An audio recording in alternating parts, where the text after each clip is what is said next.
Sa mga dre, Mingxun here. So today's episode, maraming motorcycle riders or owners ng Suzuki Raider 150 Fi or Carb na mali ang pag-check ng engine oil. So today I'll be showing you kung ano yung proper way or proper procedure on how to check the engine oil of your Suzuki Raider 150 Fi and Carb using the glass or oil glass dun sa crankcase ng motor natin. So napakadali lang ng procedure nito mga dre. Let's start this.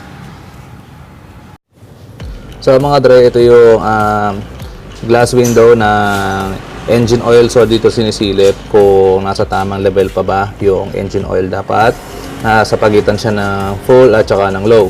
So paano natin malalaman kung nasa tamang level ba yung engine oil natin after a certain mileage or after natin tumakbo ng ilang kilometers? So kung mapapansin nyo, parang wala akong engine oil dun sa crankcase ko. So kasi galing sa overnight rest yung motorcycle ko.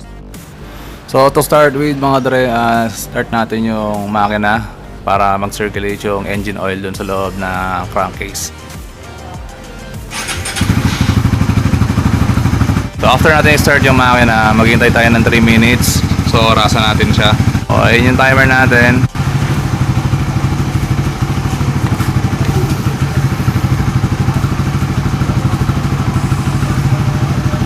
So 3 minutes na mga dre, papatayin na natin yung makina.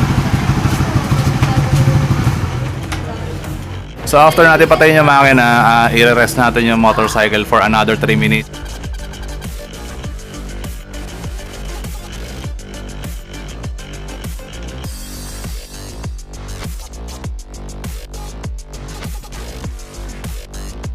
So after 3 minutes natin i-rest yung motorcycle mga dre, it's time to check yung sa oil glass window ng engine oil kung nasa tamang level ba. How to do that? Kailangan natin tanggalin yung center stand tapos hahawakan natin ng vertically yung motorcycle to properly check kung yung level ng engine oil.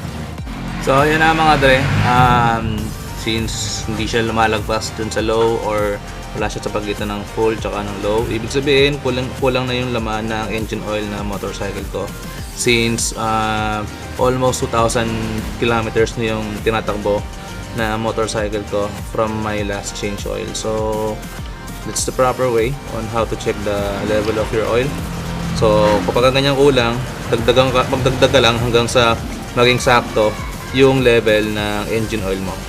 So there you have it mga dre, nakita naman natin kung paano mag-check or yung tamang procedure on how to check the engine oil level ng Suzuki Raider 150 Fi or Carb. Medyo kinulang nga lang talaga ako dun sa engine oil dahil yun, almost 2,000 kilometers na rin kasi tinatakbo ng motorcycle ko.